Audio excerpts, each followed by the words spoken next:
नमस्कार। Online classes में आपका स्वागत है। मैं सुनील कुमार शर्मा श्री राम गोपाल गाड़ोदिया उच्च प्राथमिक आदर्श विद्या मंदिर सुजानगढ़ से हूँ। कक्षा 8 विषय हिंदी पाठ नंबर 10 कामचोर, जो कि एक स्मित चुगताई द्वारा लिखी गई कहानी है। इसके बारे में हम आज पढ़ते हैं। सबसे पहले जो लेखिका है स्मित चुगताई, उसके जीवन परिचय के विषय में जानना चाहेंगे। स्मित चुगताई जी का जन्म 15 अगस्त 1915 को बदायूं उत्तर प्रदेश में हुआ। इनकी भाषा प्रभा अद्वितीय है। इनको गालिब सम्मान और film fair best story award 1975 में दिया गया। इनकी प्रमुख रचनाएं एक रात, दिल की दुनिया, छुई मुई आदि प्रमुख हैं। इनकी मृत्यु 24 अक्टूबर 1991 को हुई। अब मैं पाठ के विषय में थोड़ा बताना चाहूँगा। ये कामचोर कहानी है।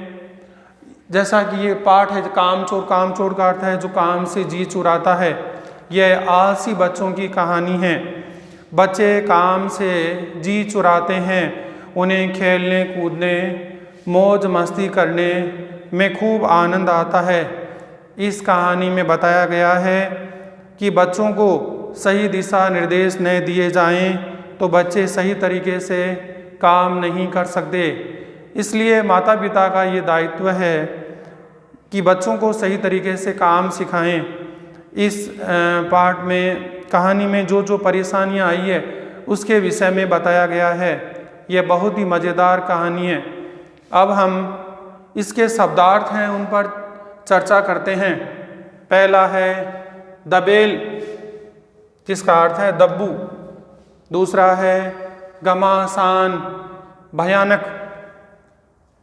तीसरा फरमान, राजाज्ञा। चौथा है तनख्वाह। तनख्वाह मतलब वेतन या पगार। जब कोई व्यक्ति किसी जगह काम करता है सरकारी या निजी क्षेत्र में तो उसको महीने के अंत में तनख्वाह मिलती है, वेतन या पगार। फर्शी, फर्श पर बिछी हुई दरी के लिए शब्द यूज हुआ है। ये हवाला, उल्लेख करना। सातवां शब्दार्थ है धुआंधार, ताबड़तोड़। आठवां है कुमक, फौजी टुकड़ी। नौवां है डिंगा मुश्ती, धक्का मुक्की। 10वां है लतफत, तर या सना हुआ। 11वां है दड़बा, मुर्गियों के रहने की जगह को दड़बे के नाम से पुकारते हैं। 12वां है मोरी, नाली। 13वां है दालान, बरामदा। 14वां है तरकारी वाली यानी सब्जी वाली। 15वां है मातम, शोक मनाना।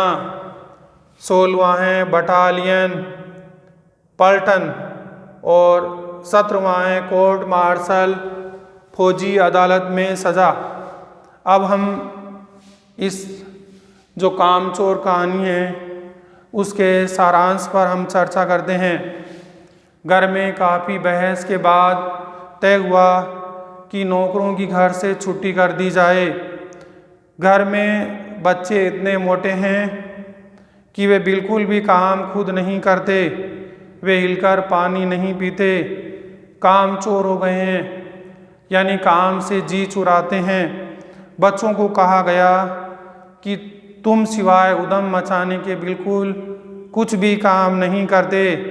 इसलिए बच्चों को ध्यान आया कि उन्हें कुछ काम करना चाहिए।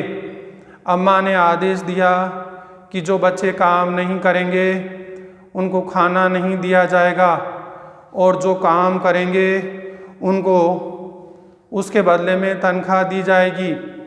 बच्चों ने अपने लिए काम पूछा कि कौन कौन से काम हैं तो कहा कि घर में बहुत से काम हो सकते हैं।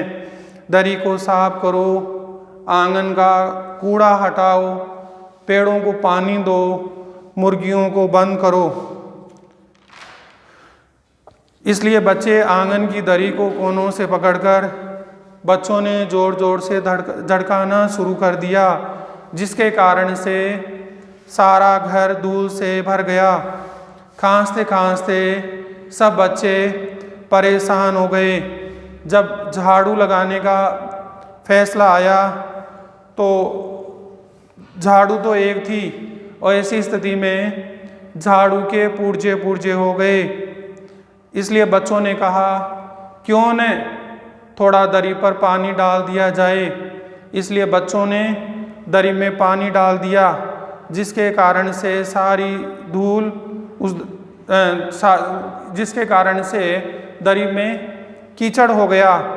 अब बच्चों ने निश्चय किया कि पेड़ों को पानी दिया जाए, इसलिए वे घर की बाल्टियाँ, तसल्ले, लोटे लेकर निकल पड़े और पेड़ों को पानी देना शुरू कर दिया। सारे के सारे बच्चे नल पर टूट पड़े। नल पर खूब धक्का मुक्की हुई। कीचड़ से बच्चे लथपथ हो गए। अब बच्चे समझ गए कि पेड़ों को पानी देना उनके बस की बात नहीं है। अब बच्चों ने सोचा कि चलो मुर्गियों को दड़बे में बंद कर दिया जाए। एक मुर्गी भी दड़बे में जाने के लिए तैयार नहीं थी। जब बच्चों ने मुर्गियों को दड़बे में बंद करने का सोचा तो सारी की सारी मुर्गियां इधर उधर भागने लगी। दो मुर्गियां खीर के प्याले से होती हुई निकल गई। बाद में पता चला कि प्याले खाली हैं और सारी खीर दादी के कामदानी दुपट्टे और ताजे धुले सिर पर लगी। एक बड़ा सा मुर्गा अम्मा के खुले पानदान में कूद पड़ा। एक मुर्गी दाल की पतीली में छपांग मारकर जोर से भागी और सारा कीचड़ मौसी के मुंह पर गिर गया।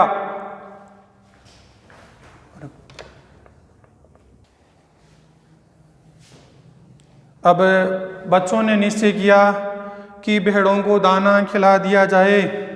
इसलिए भेड़ें दिन भर भूखी थी और वे तख्तों पर चढ़ गई। भेड़ों ने सब कुछ गड़बड़ कर दिया। हज्जन माँ एक पलंग पर दुपट्टे से मुंह ढककर सो रही थी। उन पर भेड़ें जो दौड़ी और दुपट्टे से उलझी चिल्लाने लगी। इसके बाद भेड़ें तरकारी वाली की टोकरी पर टूट पड़ी।